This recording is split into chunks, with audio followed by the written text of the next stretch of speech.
Hello everyone, welcome back to my channel. So ఈ రోజు ఈ వీడియోలో మనం దొండకాయ ఎగ్ కర్రీ ఎలా చేసుకోవాలో చూసేద్దాం. సో దొండకాయ ఇంకా ఎగ్ యూజ్ చేసి నైస్ గా మంచిగా టేస్టీగా ఉండే ఒక కర్రీ అయితే తయారు చేసేసుకుందాం.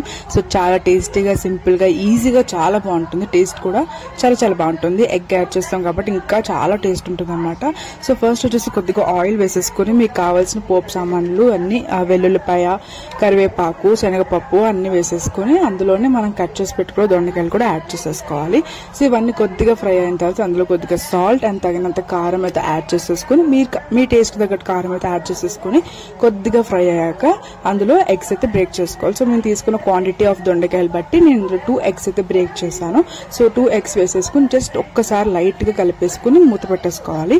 తర్వాత ఒక 5 to 10 minutes తర్వాత తీసుకుంటే మనకి అది చాలా బాగా ఫ్రై అయిపోతుంది అనమాట. సో మంచిగా ఫ్రై అయిపోయాక వేడి వేడి అన్నంలో వేసుకుని తింటే టేస్ట్ అయితే చాలా చాలా బాగుంటుంది. మీరు కూడా తప్పకుండా ట్రై చేయండి. ఇందులో ఎటువంటి మసాలాస్ యాడ్ చేయలేదు. టేస్ట్ మాత్రం అదిరిపోతుంది. వీడియో నచ్చితే like, share and subscribe and see in the next video. Take care, by.